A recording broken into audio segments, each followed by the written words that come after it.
बहुत समय पहले उज्जैनी के प्रतापी राजा विक्रमादित्य अपने साहस और न्यायप्रियता के लिए प्रसिद्ध थे।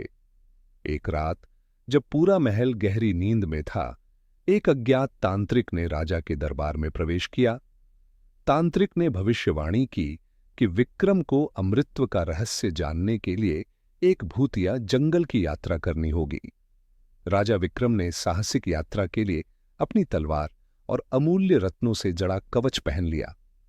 राजा विक्रम ने अपने विश्वसनीय सेनापति को महल की सुरक्षा का जिम्मा सौंपा और रात के अंधेरे में यात्रा शुरू की।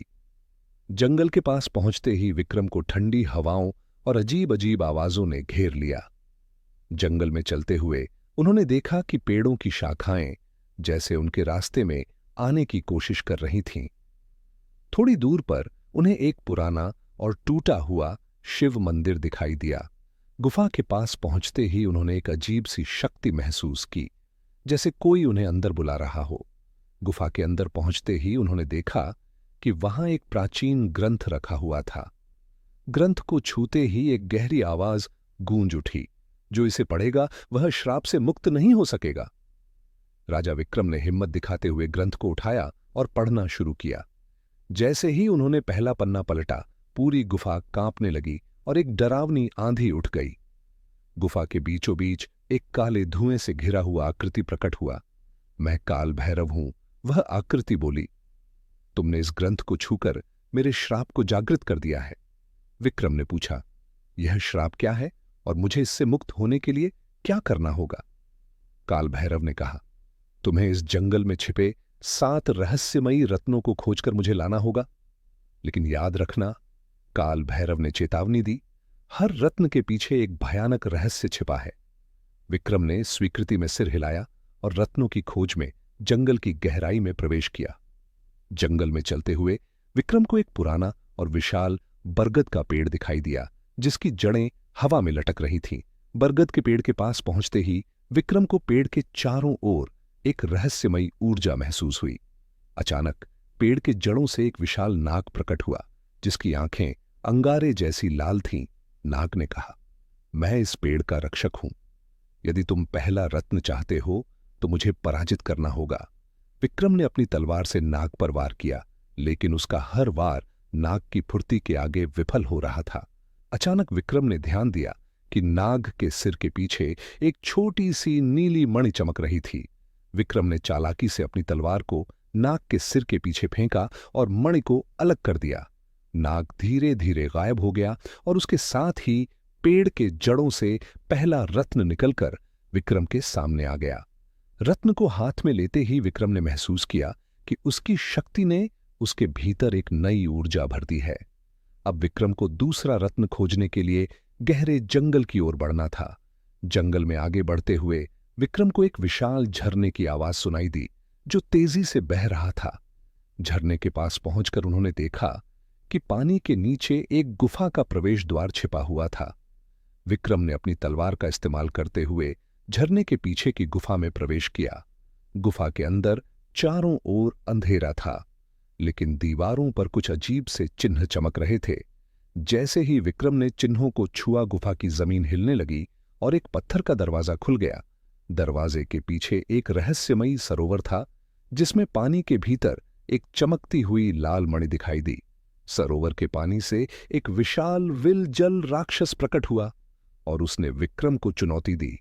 विक्रम और जल राक्षस के बीच भयंकर युद्ध शुरू हो गया, जिसमें हर बार गूंज की तरह लौट रहा था। आखिरकार विक्रम ने अपनी तलवार को राक्षस के हृदय में घोंप दिया, जिससे वह विस्फोट के साथ गायब हो गया। जल राक्षस के मरते ही लाल मणि पानी से ऊपर उठकर विक्रम के हाथों में आ गई। 2 रत्नों के साथ विक्रम को अब तीसरे रत्न की ओर बढ़ना था। जंगल के और भीतर चलते हुए विक्रम को एक प्राचीन खंडहर मिला, जो समय के साथ उजड़ चुका था। खंडहर के प्रवेश द्वार पर लिखा था, यहां केवल सच्चे योद्धा ही प्रवेश कर सकते हैं। जैसे ही विक्रम ने प्रवेश किया, खंडहर के भीतर एक गोलाकार मैदान था और उसके केंद्र में एक सुनहरी मणि रखी थी। जैसे ही विक्रम ने मणि की ओर कदम बढ़ाया, चारों ओर से पत्थर के योद्धा जाग उठे। पत्थर के योद्धाओं ने विक्रम पर हमला किया, लेकिन वह अपनी चतुराई से हर वार को चकमा देते गए। एक एक करके विक्रम ने अपने कौशल से पत्थर के योद्धाओं को हराया। अंत में विक्रम ने मणि को उठाया और उसके साथ पूरा खंडहर चमकने लगा। खंडहर से बाहर निकलते ही विक्रम ने देखा कि जंगल और भी भयावह हो चुका था। अब तीनों रत्नों के साथ विक्रम ने अगले रत्न की ओर अपने कदम बढ़ाए। जैसे ही विक्रम जंगल की गहराई में पहुंचे, उन्होंने एक विशाल खाई देखी जिसके पार जाना असंभव लग रहा था। खाई के पार जाने के लिए एक टूटा फूटा लकड़ी का पुल था जो हवा में हिल रहा था। पुल पर कदम रखते ही विक्रम ने महसूस किया कि उसके नीचे कुछ अजीब सी हरकत हो रही थी। खाई के अंदर से एक विशाल उड़ने वाला दैत्य निकला जिसकी चमचमाती काली पंख थी। दैत्य ने विक्रम पर हमला किया, लेकिन विक्रम ने अपने कौशल से उसके वार को टाल दिया। विक्रम ने अपनी तलवार से दैत्य के पंख पर वार किया जिससे वह नीचे गिरने लगा। दैत्य के गिरते ही पुल टूटने लगा और विक्रम ने छलांग लगाकर खाई के दूसरी ओर पहुंचने की कोशिश की। खाई पार करने के बाद विक्रम ने देखा कि वहां एक प्राचीन गुफा थी जिसके अंदर चौथा रत्न रखा हुआ था। गुफा के अंदर कदम रखते ही जमीन पर रखे प्रतीक जीवित हो उठे और मणि की रक्षा के लिए आकार लेने लगे। विक्रम ने अपनी तलवार से प्रतीकों को चुनौती दी और एक एक कर सभी को हराया।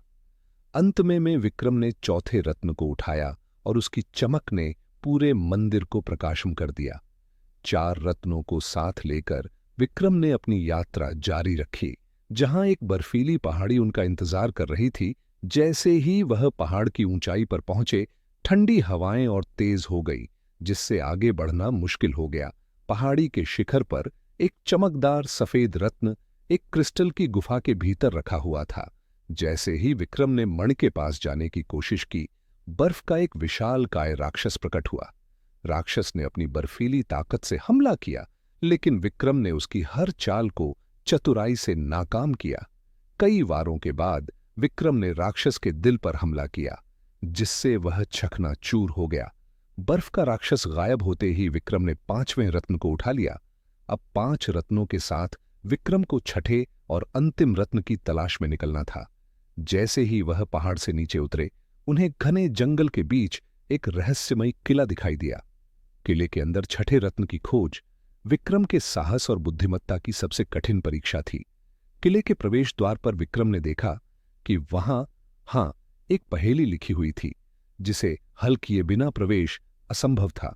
पहेली थी, वह क्या है जो जितना निकालो उतना बढ़ता है। विक्रम ने उत्तर दिया, गड्ढा, और दरवाजे धीरे धीरे खुलने लगे। किले के अंदर हर कदम पर जाल बिछा हुआ था, जिसमें विक्रम को अपनी बुद्धिमत्ता और चपलता का उपयोग करना पड़ा। किले के मुख्य कक्ष में विक्रम ने देखा कि छठा रत्न एक अभिशप्त वेदी पर रखा हुआ था। जैसे ही विक्रम ने वेदी की ओर कदम बढ़ाया, कक्ष में एक दानव प्रकट हुआ। दानव ने विक्रम पर आक्रमण किया, लेकिन विक्रम ने अपनी तलवार से उसकी हर चाल को मात दिया। दानव को हराने के लिए विक्रम ने 5 रत्नों की शक्ति का उपयोग किया। दानव के नष्ट होते ही विक्रम ने छठा रत्न वेदी से उठा लिया। 6 रत्नों के साथ विक्रम ने महसूस किया कि वह अब अंतिम सत्य के बेहद करीब था। 6 रत्नों को साथ लेकर विक्रम एक रहस्यमय धुंध से ढके द्वार के सामने पहुंचे, जहां अंतिम सत्य छुपा हुआ था। जैसे ही विक्रम ने सभी रत्न द्वार में लगाए, पूरा क्षेत्र सुनहरी रोशनी से भर गया। द्वार के पार एक विशाल कक्ष था, जहां एक चमचमाता सिंहासन और उस पर बैठा एक रहस्यमय प्राचीन राजा था। प्राचीन राजा ने कहा, विक्रम, तुम्हारी साहसिक ने तुम्हें इस सत्य तक पहुंचाया है। यह रत्न केवल शक्ति नहीं, बल्कि मानवता की सच्ची परीक्षा के प्रतीक है। अब यह शक्ति तुम्हारे हाथों में है, इसका उपयोग सही और न्याय के लिए करना। विक्रम ने सिर झुकाकर शक्ति स्वीकार की और कहा, मैं इस शक्ति का उपयोग सच्चाई और धर्म की रक्षा के लिए करूंगा। सिंहासन कक्ष गायब हो गया और विक्रम वापस अपने राज्य के मुख्य द्वार पर खड़े थे। विक्रम ने अपनी प्रजा को संबोधित करते हुए कहा, अब सत्य और धर्म की शक्ति हमारा साथ है। इस तरह राजा विक्रम ने न केवल अपनी यात्रा पूरी की, बल्कि पूरे राज्य में सत्य और धर्म की स्थापना की।